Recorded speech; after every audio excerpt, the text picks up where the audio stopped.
Sinasayang mo ang iyong kakayahan sa pag-iisip sa parehong paraan na maraming tao ang nag-squand ng pera sa maliit na araw na dosis nang hindi napagtanto kung paano nawala ang mga mahalagang. Ang tunay na panganib ay hindi alam ng kaunti, ngunit ang pagkakaroon ng iyong pansin na nakakalat sa buong mundo at, mas masahol pa, sumunod dito. Kung walang nagbabago, sa isang taon ikaw ay magiging parehong tao, mas matanda lamang. Ngunit mayroong isang simpleng pamamaraan na, sa loob lamang ng 7 araw, ay maaaring baguhin ang iyong paraan ng pag-iisip.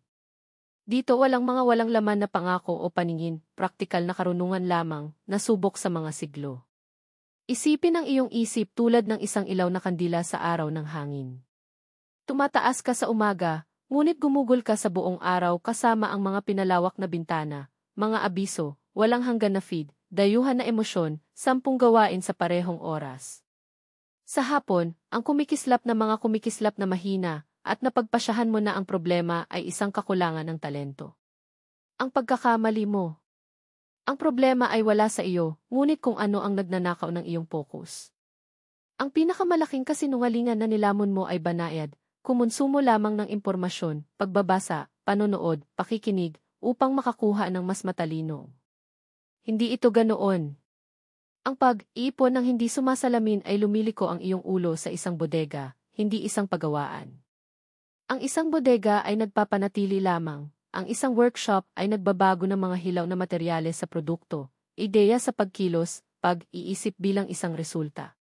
Maging lantaran tayo, kahit na mag-donate ka, hindi ka nagagawa, ginulo ka. Hindi ka pagod upang malaman, pagod ka na mag-ikot sa maling. Ang kanyang utak ay hindi ipinanganak na tamad, ganito siya dahil sa kanyang mga gawi. At ito ang mabuting balita, ang mga gawi ay maaaring mabago. Itinuturo ng isang sinaunang tradisyon, bago magsalita, makinig, bago kumilos, huminto. Ang lakas ay hindi ipinanganak sa ingay, ngunit sa katahimikan. Ito ay sa pause na nakikita mo kung ano ang talagang mahalaga at kung ano, sneakily, ay sumuso sa iyong enerhiya araw-araw. Narito ang pamamaraan na pinag-uusapan ko, ang katahimikan na ito ay ipinanganak. Napakasimple na mukhang hangal ito, at iyon mismo ang dahilan kung bakit namin ito ipagpaliban. Magtanong ng isang katanungan ngayon, kapag ito ang huling oras na nanatili kang tahimik, nang walang mga screen, upang tanungin ka ng isang solong mahalagang katanungan at isulat ang isang solong sagot. Hindi upang i-roll ang screen, hindi upang makatipid ng isang link, ngunit magsulat. Kung walang ganoong sandali sa linggong ito, nasa autopilot ka pa rin. Ang autopilot ay komportable, ngunit hindi ka kailanman hahantong sa mga lugar kung saan walang paunang natukoy na ruta. Natatakot ka sa katahimikan sapagkat binibigkas nito ang katotohanan. Sa loob nito, naririnig na marami ang sumasakop sa kanyang mga kamay ay hindi pinapakain ang kanyang isip. Sa loob nito, malinaw na ang pagkapagod ay hindi nagmula sa trabaho, ngunit mula sa pag-aaksaya ng enerhiya sa walang kahulugan na palitan. Sa loob nito, naunawaan na oras na upang ihinto ang pagiging isang mabilis at ipalagay ang manibela ng paglalakbay mismo. 7 araw ay kaunti, ngunit 7 araw ng disiplina ang nagbabago ng isang tilapon. Kung ididirekta mo ang iyong pansin, ayusin ang isang pag-iisip, magtanong ng tamang tanong at gumawa ng isang maliit na hakbang araw-araw, magugulat ka sa bilis na kung saan nilinaw ang iyong isip. Ang ingay ay bumababa, lumalaki ang lalim, at ang mga simpleng solusyon ay lilitaw kung saan nagkaroon lamang ng pagkabigo. Alam kong narinig mo ang mga katulad na bagay, ngunit ang pakikinig at pag-arte ay natatanging mga katotohanan. Karamihan ay sumuko sa 3 araw dahil hindi sila nakakaramdam ng agarang pagbabagong anyo. Ngunit mananatili ka, dahil naiintindihan mo, ang isip ay hindi isang paputok, ito ay isang apoy. Kailangan itong pakainin ng tamang paraan o mabubura. Sa isang iglap ay makakatanggap ka ng isang praktikal na script para sa 7 araw na ito. Hindi ito mahika, walang pangako ng mga himala. Ito ay disiplina at ang sinumang talagang nais na palakasin ay maaaring mapanatili ito. Nagpapasya ka ngayon, lumiliko ang iyong isip gamit ang isang bodega sa isang pagawaan o iwanan ang lahat tulad nito. Kung tatanggapin mo ang hamon, sa 1 linggo ay maunawaan mo na nakabawi ka ng isang bagay na kulang sa maraming taon, kaliwanagan, konsentrasyon, panloob na mga lever.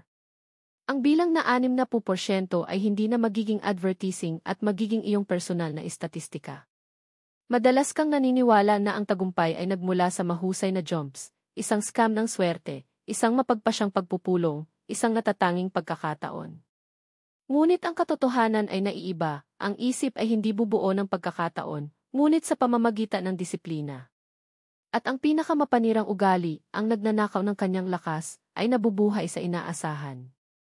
Asahan ang perpektong sandali, ang perpektong katatawanan, ang inspirasyon. Samantala, lumipas ang mga araw, at sa loob ay nagpapatuloy ka sa pakiramdam na hindi pa ito ang oras. Ngunit ang katotohanan ay malupit, wala ng oras. Mayroon lamang ito ngayon. Tandaan kung paano ito ipinahayag sa pang-araw-araw na buhay. Nagpasya kang magbasa ng isang libro, ngunit sumulong para sa gabi. Sa gabi ito ay pagod, at ang libro ay nagpapatuloy sa istante. Mga plano upang ayusin ang linggo, ngunit isang abiso ang ginulo ka. At kumbinsihin mo ang iyong sarili, ginagawa ko bukas. Araw-araw, taon-taon. Ang mga ito ay hindi mahalaga na mga detalye, ito ay isang diskarte sa self-sabotage. Isang mabagal na lason na nagpapadulas sa buhay ng isip at lason. Ang mas masahol pa ay napagtanto mo ang pagkawala, ngunit ulitin ang parehong pagkakamali na parang nakakagulat. Sinasabi ng isang kawikaan, sinuman ang nagsabi ngayon ay nagnanakaw mula sa iyong sarili bukas. Hindi ito isang figura ng wika, ito ang eksaktong mekanismo. Ang bawat pagkaantala ng pagkilos ay isang ninakaw na pagkakataon. Pagkatapos ay tiningnan mo ang mga sumulong at nag-iisip, marami silang talento, mas maraming mga kontak, maswerte. Kasinungalingan mas mababa ang ipinagpaliban nila. Isipin ang isang bukid. Maaari kang magtanim ng isang binhi sa isang araw o hintayin na sumali ito sa 1,000 upang maghasik ng sabay-sabay. Habang naghihintay ka, ang lupa ay pinupuno ng bush, at ang iyong kapwa, na nagtatanim ng isang pang-araw-araw na binhi, umani ng mga prutas. Hindi dahil ang kanyang lupain ay mas mahusay, ngunit dahil hindi siya naghintay. Ito ang pag-iisip, hindi ito lumalaki sa pamamagitan ng mga pagsisikap ni Herculean, ngunit para sa maliliit na aksyon na nagawa ngayon, hindi bukas. Maaari mong isipin, natutunan ko, basahin, pakinggan ngunit kung ang lahat ay nasa aking ulo, ilusyon ito. Ang karunungan ay nagsisimula kapag ang pag-iisip ay nagiging aksyon. Ang isang pariralang nabanggit sa notebook ay nagkakahalaga ng higit sa 100 pahina na nabasa dahil naayos ito.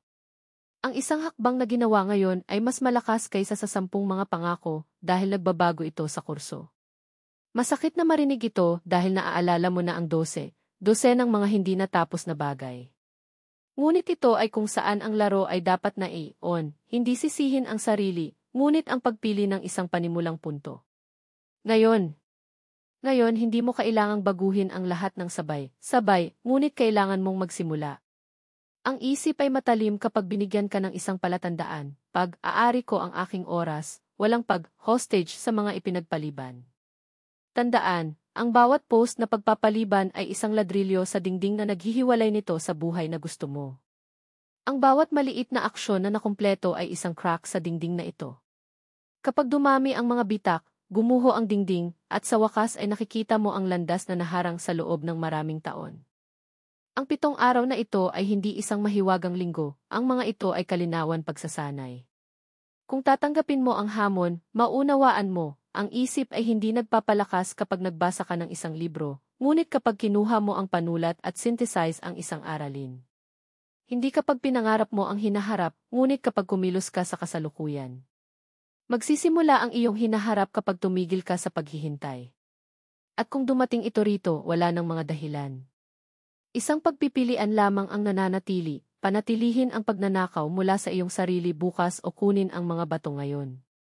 Mayroong isang kabalintunaan na marami ang hindi pinapansin, ang kahirapan sa kaisipan ay hindi mula sa kakulangan ng kaalaman, ngunit mula sa labis na walang silbi na impormasyon at walang laman na mga aksyon. Maaari mong ubusin ang mga libro, manood ng mga nagsasalita, mangolekta ng mga nakasisiglang parirala. Ngunit kung ang lahat ay nasa, alam ko, hindi sa do, ang isip ay hindi nagbabago, siya ay stagnates. At kung mas naipon mo ng hindi nag-a-apply, ang mas mabigat ay ang pasanin ng ilusyon. Kung mas isusulong mo ang pagpasa sa pagkilos, mas malabo ang iyong isip. Ang tradisyon ng mga Hudyo ay palaging binibigyang diin. Ang karunungan ay hindi ang alam mo, ngunit ang ginagawa mo. Umalis si Abraham, hindi lamang narinig. Pinangunahan ni Moises ang mga tao, hindi lamang nagsalita. Ang bawat hakbang, kahit na ang pinakamaliit, ay nagkakahalaga ng 1,000 mga pangako. Bakit? Sapagkat ang pagkilos ay nag-iingat ng kaalaman sa balangkas ng iyong buhay. Nagiging bahagi ka nito. Ngayon maaari mong subukan ito ng simple. Kumuha ng isang kwaderno at isulat ang isang solong pangungusap. Ano ang gagawin ko ngayon upang patalasin ang aking isip? Maaaring ito ay isang pahina ng libro na hindi mo lamang babasahin, ngunit magbubuod sa iyong sariling mga salita. Maaaring ito ay isang katanungan na magtatanong sa iyong sarili at sasagot ng matapat. Bigla mong mapagtanto, ang pag-iisip ay nagiging mas matalim, mas malinaw na kamalayan, mas nakatuon ang pansin. Ngunit narito ang isang bitag ay nakatago. Sasabihin mo, ito ay masyadong simple. Paano magiging mas matalinong 60% ang gayong maliit na pagkilos? At iyon mismo kung saan ang iyong pinakadakilang kaaway ay naghihintay sa iyo, ang ugali ng pagpapahalaga sa simple. Tila ang tao na ang pagbabago ay nangangailangan ng isang bagay na grand, komplikado, napakalaking. Ngunit ang isip ay hindi isang bato na gumagalaw ng sabay-sabay. Ito ay isang kalamnan na nagpapalakas sa sarili sa araw-araw na pagsasanay. Isipin, kung gumawa ka lamang ng isang malay, tao na hakbang sa isang araw, sa isang linggo ito ay 7. Sa isang buwan, 30. Sa isang taon, 360 buhay. Ngayon ihambing ito sa mga naghihintay para magsimula ang kiperpektong sandali. Maaari itong gumastos ng isang buong taon nang hindi ginagawa ang unang hakbang. Ito ang dahilan kung bakit ang isip ng ilang matalim, habang ang iba ay makakakuha ng kapangyarihan. Dapat ay naramdaman mo na ang isang panloob na pagtutol. Ibig kong sabihin, alam ko na iyon. Ngunit ang kaalaman ng walang kasanayan ay patay na timbang. Ang isip lamang ay nabubuhay kapag ang kaalaman ay gumagalaw sa kamay nito, kapag ito ay nagiging ritual. Kaya huwag maghintay. Magpa siya ngayon, sanain ko ang aking isip habang nagsasanay ako, G. Kalamnan na may maliit na hakbang, ngunit araw-araw. Isipin kung paano ka nagbabago sa loob lamang ng 7 araw. Sa una, sumulat ng isang ideya. Sa pangalawa, ilapat ito sa isang pag-uusap.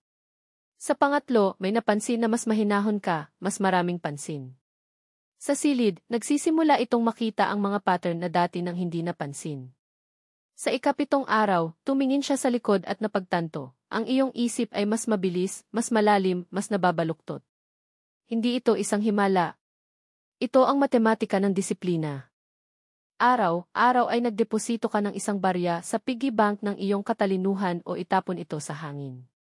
Kung mayroon kang lakas ng loob na gumawa ng 7 hakbang ng sunod, sa isang linggo makikita mo ang iyong utak na nagtatrabaho sa ibang paraan. Huwag asahan na may magtulak sa iyo. Walang darating. Mayroon kang notebook. Mayroon itong panulat. Mayroon ito ngayon. Ang natitira ay dahilan.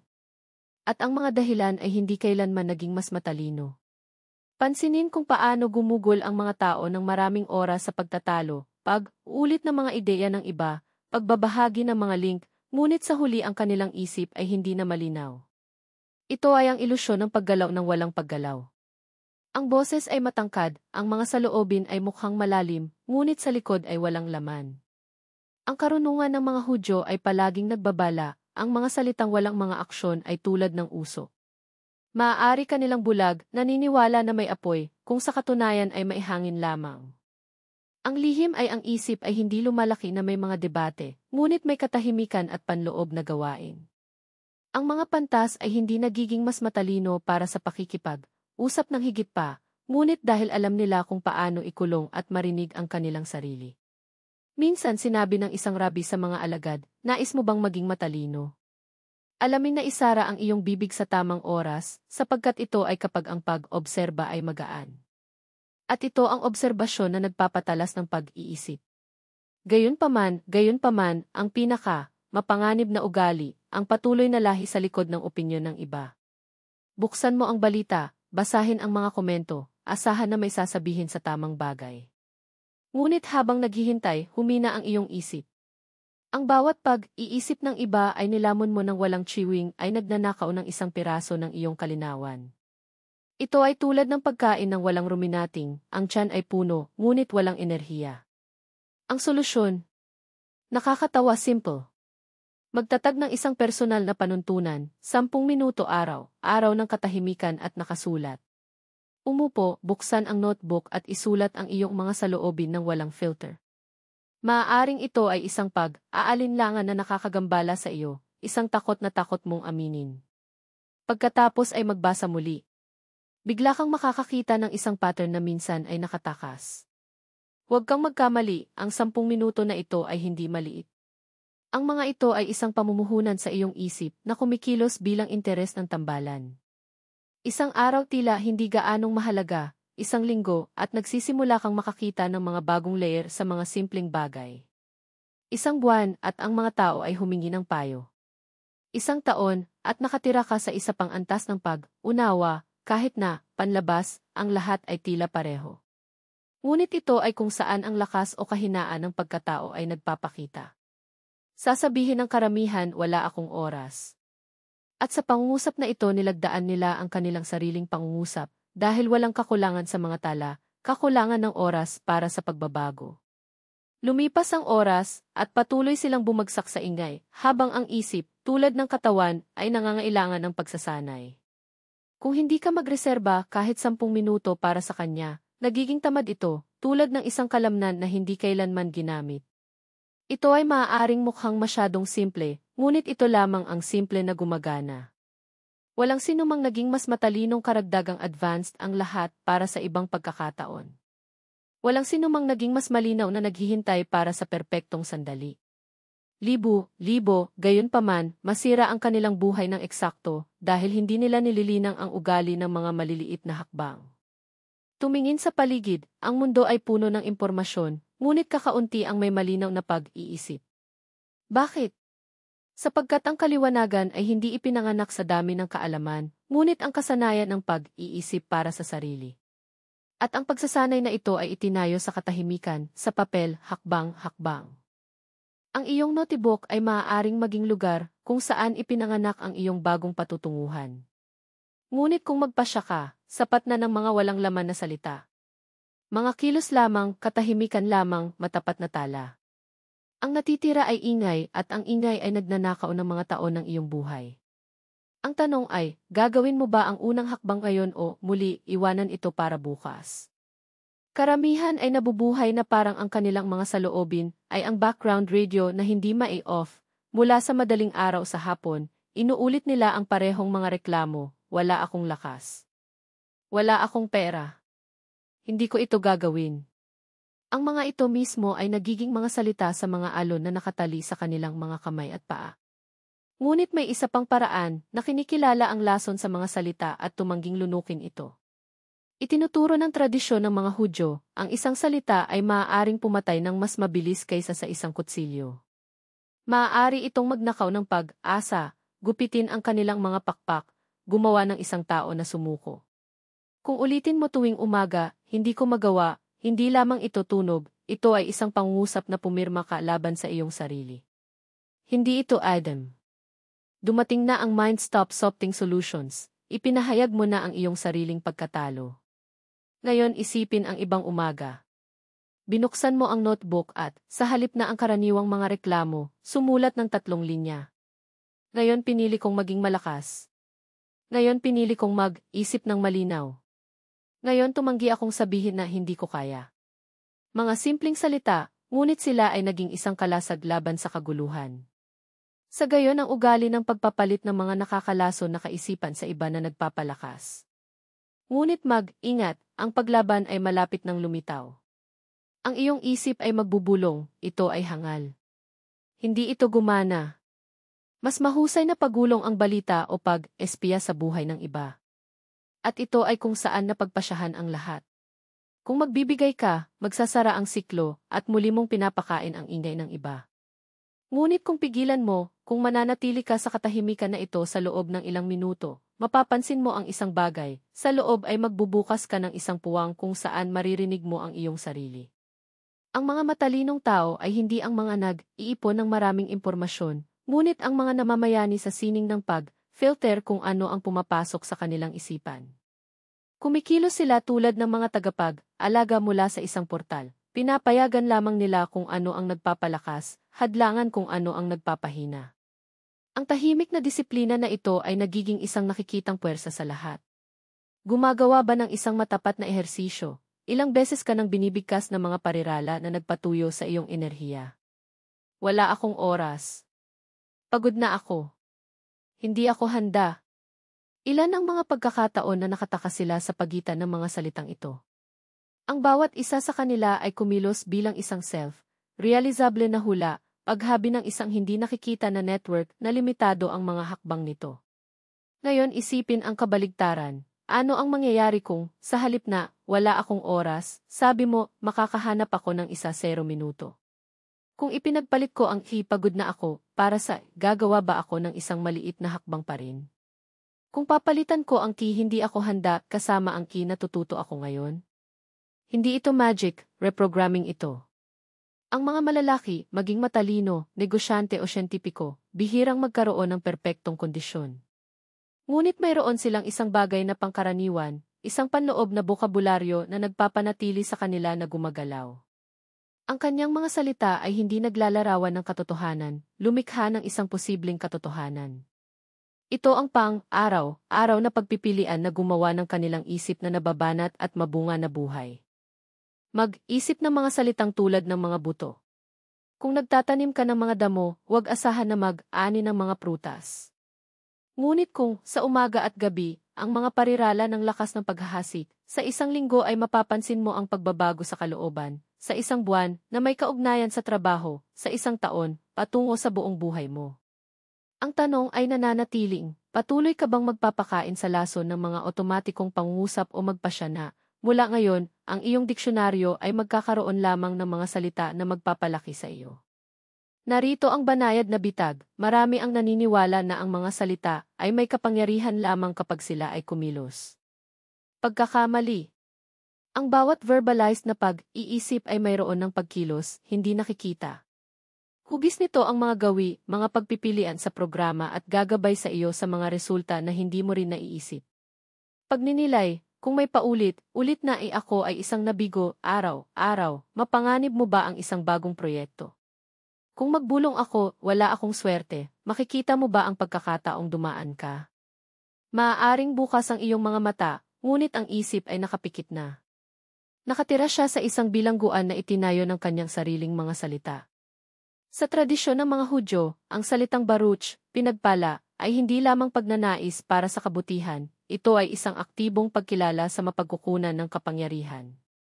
Sa makatuwid, ang araw ay nagsimula sa isang pagpapala, hindi sa Diyos, kundi sa kanyang sarili, pag-aayos ng isip upang makita ang kahulugan sa darating. Kinukumpirma ng modernong sikolohiya, ang pasasalamat at positibong pagbabalangkas ay nag-aktibo ng mga bagong koneksyon sa neural, baguhin ang pang-unawa at kahit na pisyolohiya. Totoo rin ang kabaligtaran. Ang mga nagigising na nagbubulong ng isa pang mainip na araw, isa pang nakagawi ang ay sumusumpa sa kanilang sariling bukang, liwayway. At sa gayon, nang hindi napagtanto ito, itinatayo nito ang araw sa isang mabigat, malagkit, kinakaing unti-unting pundasyon.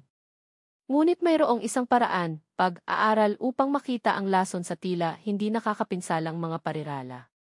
Mahirap ito, natututo ako upang makitungo.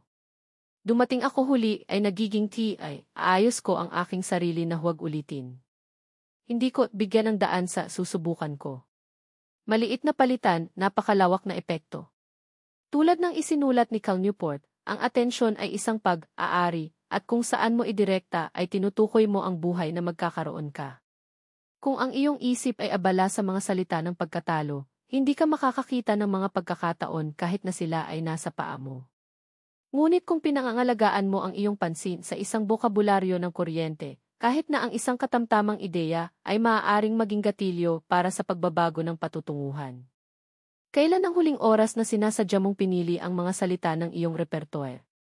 Nilinis namin ang mga damit, inayos na mga bahay, kahit filter na mga social network, ngunit bihira nating linisin kung ano ang talagang tumutukoy sa ating pag-iral, wika. Nagpapasya siya kung magiging hostage ka sa mga pangyayari o may akda ng iyong kwento. Ang lakas ay nagsasabing hindi sa mga salitang nagnanakaw ng iyong enerhiya. Ngunit ang mga sumusuporta dito. Ito ang unang hakbang sa anti-fragility. Kapag ang mundo ay nanginginig, mananatili kang matatag dahil, sa loob mo, hindi ito binibigkas ang tinig ng pagkatalo, ngunit ang pagiging matatag. At pagdating ng oras upang sumuko, sila ang magiging iyong mga salita, at magpapasya lamang sila kung sino ang mananalo, kahinaan o disiplina. Simulan ang maliit. Ngayong gabi, isulat ang 3 mga parirala na hindi na dapat maging bahagi ng iyong bokabularyo at 3 bago na magiging iyong gasolina. Ang simpleng ritual na ito ay may kapangyarihan upang redirect ang paraan nito. Pagkatapos ng lahat, ang kapalaran ay hindi nagiging isang araw. Nagbabago ito kung kailan, tuwing umaga at tuwing gabi pipili ka ng iba't ibang mga salita. Ang mga salita ay hindi lamang mga reflexes ng pag-iisip, ang mga ito ay mga susi. Binubuksan nila ang mga pintuan na naglalabas ng kanilang potensyal lock ang mga ito magpakailanman. Sa tradisyon ng mga Hudyo, ang bawat binibigkas na salita ay tulad ng isang bato na itinapon sa tubig. Ang mga ripples ay umaabot ng higit pa sa nakikita ng mga mata. Maaari mong kalimutan ang sinabi mo, ngunit ang iyong mga salita ay nabubuhay, humuhubog ng mga reputasyon, relasyon at maging ang kurso ng personal na kasaysayan. Gaano karaming mga patutunguhan ang nawasak sa pamamagitan ng isang impens na parirala, sinabi sa galit. Ilan ang mga kurbatang sinira nila ang isang walang pag-iingat na salita? Gaano karaming mga pagkakataon ang nawala dahil may bumulong sa kanilang sarili, hindi ako karapat, dapat. Ito ay hindi lamang tunog, ito ay isang tatak na naitala namin sa aming sariling kaluluwa. Itinuro ng mga pantas, ang katahimikan kung minsan ay nagkakahalaga ng higit sa ginto, sapagkat pinapanatili nito ang lakas. Ngunit kapag nagsasalita ka, bumubuo ang iyong mga salita, huwag mag-antala. Ang modern psychology ay nagpapatunay, ang wika na ginagamit namin upang ilarawan ang mga katotohanan ay nagbabago sa ating pang-unawa. Ang parehong kaganapan ay maaaring tawaging pagkabigo o aralin, at ang pagpili na ito ay nagbabago sa buong tilapon. Tumigil at mag-isip, bakit ang mayayaman ay mayaman at ang mahihirap ay madalas na nananatili sa kahirapan? Ito ay hindi lamang isang bagay ng pera, ngunit ang mga salitang ginagamit nila upang isipin ito. Ang ilan ay nagsasabi, kailangan kong makatipid o mamatay at mabuhay sa takot. Ang iba ay nagsasabi, ang bawat hakbang ay isang pamumuhunan, kahit na ang mga paghihirap ay mga kontribusyon sa hinaharap. Ngunit may mga mas mapanganib na mga salita, pagkatapos, isang araw, hindi ngayon. Ilan ang mga pangarap na namatay mula sa 3 pantig na ito? Malambot sila, ngunit kumikilos bilang lason. Ang mga umuulit sa kanila araw ay tumatanda ng hindi kailanman gumawa ng hakbang na mahalaga. Naaalala ng karunungan ng mga Hudyo, ang pinakamahalagang mayroon tayo ay oras, ang pagpasa ng buhay na ibinigay sa atin. At ang mga salitang pinili natin ay ibunyag kung paano natin ito tinatrato. Pagkatapos nangangahulugang tipag, aalipusta ngayon. Hindi ngayon ay pagtanggi sa kapangyarihan ng sandali. Ngunit ngayon lamang ito ay kabilang sa iyo. Maging matapat, ilang beses noong nakaraang linggo ay ipinagpaliban mo ang isang bagay na maaaring magbago ng iyong buhay. Ilang beses mong sinabi na hindi ngayon? At gaano karaming mga pagkakataon ito dahil dito?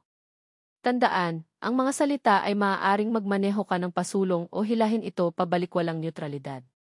Kahit na ang katahimikan ay isang pagpipilian. Ngunit kapag siya ay walang laman, ang iba ay pinupuno ang puwang ng kanyang mga salita. Sa makatuwid, piliin ang iyong wika na may parehong pangangalaga upang piliin ang iyong kinakain. Hindi ka lason para sa iyong sarili. Kaya bakit pakainin ang iyong isip sa mga salitang sumisira dito?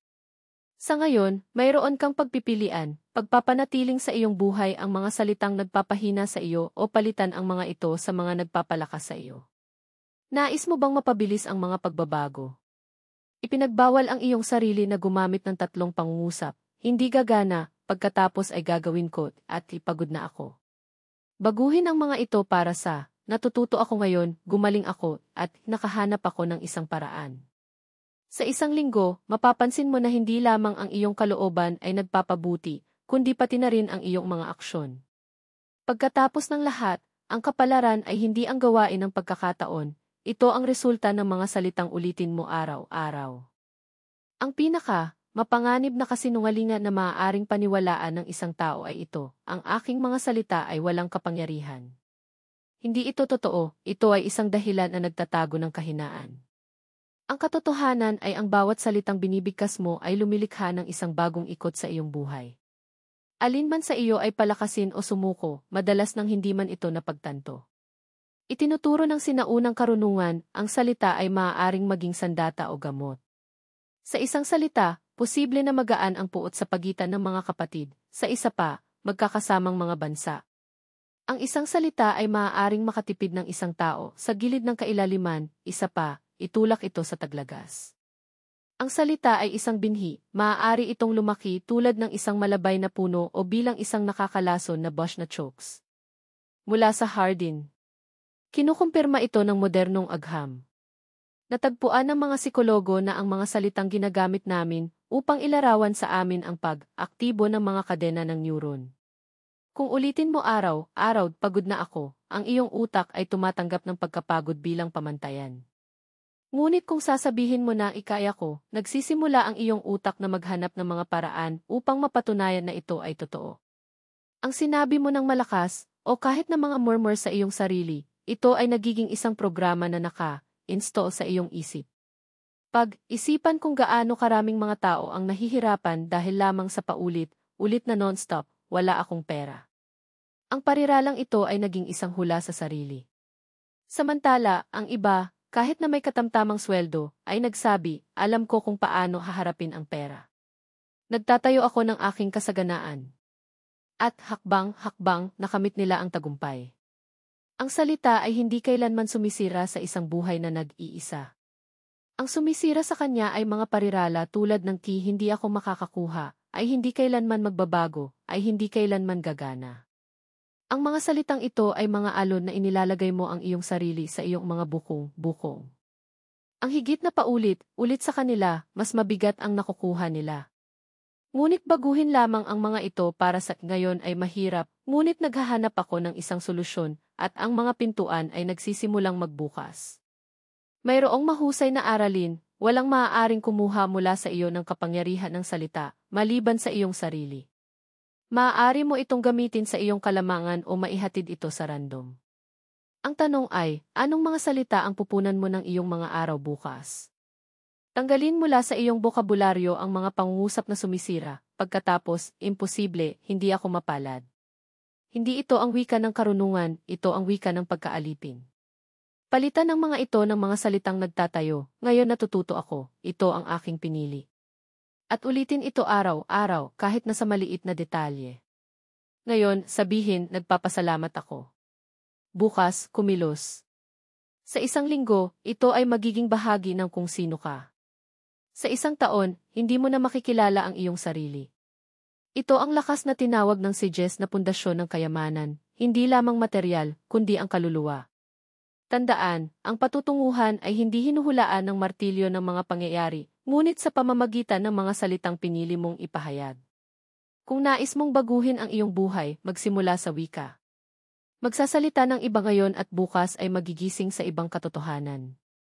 Mas malakas ka kaysa sa iniisip mo. Hindi ito mahina, nakalimutan lamang ang lakas ng disiplina at layunin. Bawiin mo ito. Magsasagawa ng responsibilidad para sa bawat salita, at ang iyong buhay ay magiging kung ano ang nararapat, isang landas na napupunta ka sa pagmamataas at budhi.